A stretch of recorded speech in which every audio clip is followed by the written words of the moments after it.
What's going on, everybody, and welcome back to my channel, Movie Files. Elliot back again with my weekly recap, breakdown, and review of the latest episode of Hulu's Only Murders in the Building. And today we're talking episode 5, which was titled Twist, an episode in which we finally meet the person in the tie-dye hoodie. We're breaking it all down here in the spoiler review, but before we dive into it, make sure you're checking me out on all my other social media accounts. If you're new to the channel, well, welcome to the community. Consider subscribing and hitting that notification bell. That way you can get the alert from when I drop new content. If you all enjoyed this spoiler review, well, make sure to like the video and share the video. It helps out the channel so much, but I also appreciate the support. And let's talk about this episode in the comments, because to me, this episode seemed like it was like 10 minutes long. There wasn't a lot going on. Of course, we get some reveals, and I love these characters, but this episode was just a little bit off in my opinion. But let's talk about Oscar. Can we trust him? And Mabel, and obviously her cousin, and then of course, who is Tim? Well, Tim is trying to take down a black market jeweler. What's going on with this Tim character? Let's talk about the pros and cons and your thoughts and theories, and of course, update me on your suspect list in the comment section. So let's talk about this episode, which honestly, it is my least favorite episode of the series so far. It felt really weird. The pacing was a little bit off. It wasn't all that funny. I know we've been out of the condominium complex, but for some reason, this like mini road trip that we went on to Bayport just felt like it was just it's not a filler episode. I'm not going to say, because I know some people will probably say it's a filler episode. We did learn stuff in this episode, so it wasn't technically a filler, but it just felt like it was just a throwaway episode almost in a certain extent, besides the reveals that we got. But it was just a weird episode. I didn't hate it, but it's definitely my least favorite of the 5. But just again, let me know your thoughts, your pros and cons, and let's talk about it. But let's try to break it down, because honestly, I'm looking at my notes here. There wasn't a lot to break down, but we're going to find some stuff and theorize and have a fun time with you all. So we finally meet the person that's wearing the tie-dyed hoodie, and it's no other than Oscar, which I think we all assumed that it was going to be Oscar. And for all those that's like, wait, again, who's Oscar? If you all remember episode 2, we got a little bit of backstory of Mabel and her Hardy Boys crew, where we first met Oscar, who was the boyfriend of Zoe, who was the girl that fell off the roof, and Oscar was, I guess, accused or blamed of killing his girlfriend, even though Tim knew it wasn't Oscar that got into the fight with his girlfriend. He said it was someone else that pushed her off the building. So obviously there's some tensions, there's some beef between those two, which would leave us as I always think, oh, well, yeah, as soon as Oscar gets out of jail, which he tells Mabel as she, fights him and she finds out who it is, that he's been in jail for 10 years. And obviously you would think that he would have a lot of hate towards Tim after not telling the truth, that he wasn't the one that pushed his girlfriend off of the roof 10 years ago. So we would, honestly, we're like, oh yeah, it has to be Oscar. But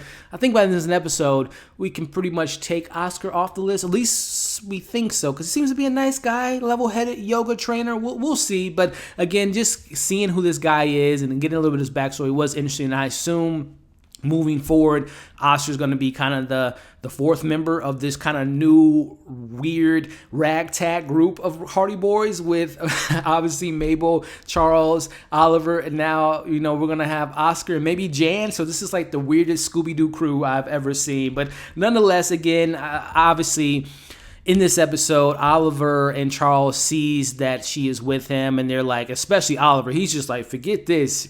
It's her. She's involved. And Charles is like, listen, man, we need to have faith. We need to have hope in her. Maybe there's a reason behind that. And that's really kind of the gist of the episode. They follow them to, I believe it was Bayport, where obviously in the car, we see the kind of little bit more of Oscar and get more of that genuine human side, that he probably didn't kill Tim, even though he had plans of beating his ass. And who could blame him? This man put you to jail, or didn't necessarily put him in jail, but he didn't speak the truth in regards to, no, it wasn't Oscar that pushed Zoe off the building, which again makes me think Tim's intentions. Why would he not speak up about that? Which again just goes back to the theory of who really was Tim, and we'll get to Tim and being a jewel black market takedown person. But nonetheless, it's within these moments in the episode that I just felt the lack of chemistry. I said it a couple reviews ago, but whenever our 3 main characters, Mabel and Oliver and Charles, whenever they're not together and we see them interact with other people,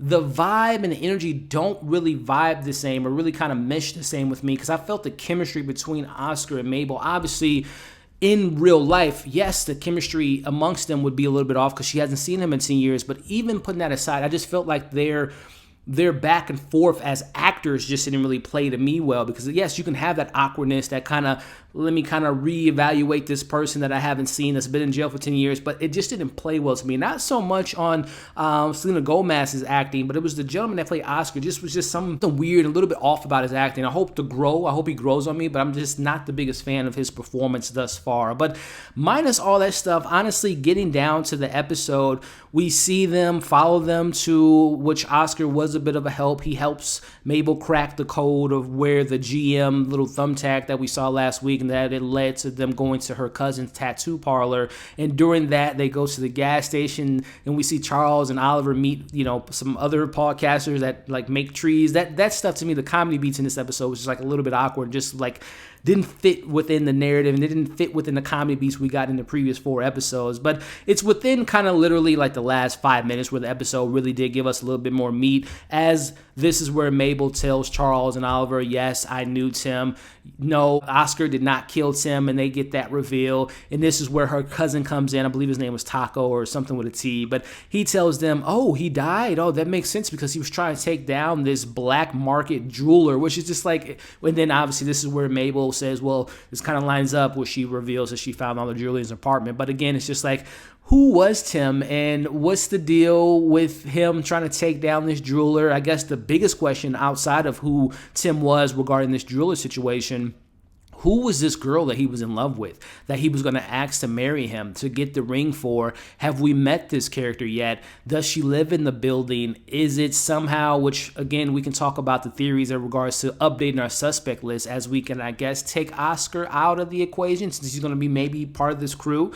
I still think Jan, she's my number one candidate right now, and next to her is probably Will, because I think Will, just thinking more about Will, who's Oliver's son, maybe he was rejected. Maybe he didn't get invited to the Hardy Boys crew. Maybe he wanted to hang out with them, and he has some resentment, this, that, and the other. But I still think it's Jan. And maybe Jan had I don't know, man. I still think it's Jan. I go back to my thing of her having that double life that she told Charles last week when she was a kid, and maybe she has this life where she plays instruments at night, but then she's also a killer at night, or maybe she is involved in this black market jewel situation. So I still think Jan's my number one, next to Will being rejected in the club. And then again, who's this mystery woman that Tim was in love with? Maybe she had something to do with his demise. So I still love the show. I still love these characters, but I'm not going to lie. This episode was a little bit on the weaker side for me from a dialogue, comedy, mystery element. It just wasn't my favorite. Again, I like these characters so much, as I said many times. It's just, this was a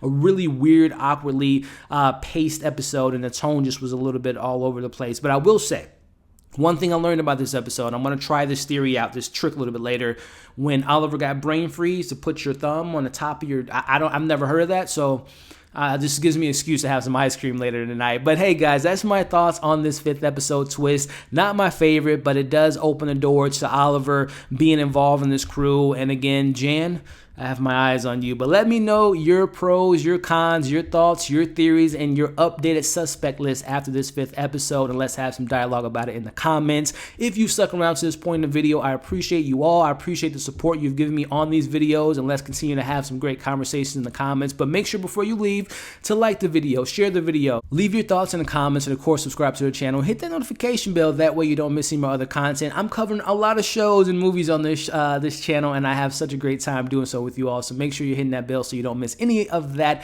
content. Hope you all enjoyed this review. Hope you're staying safe, and we'll see you on the next video.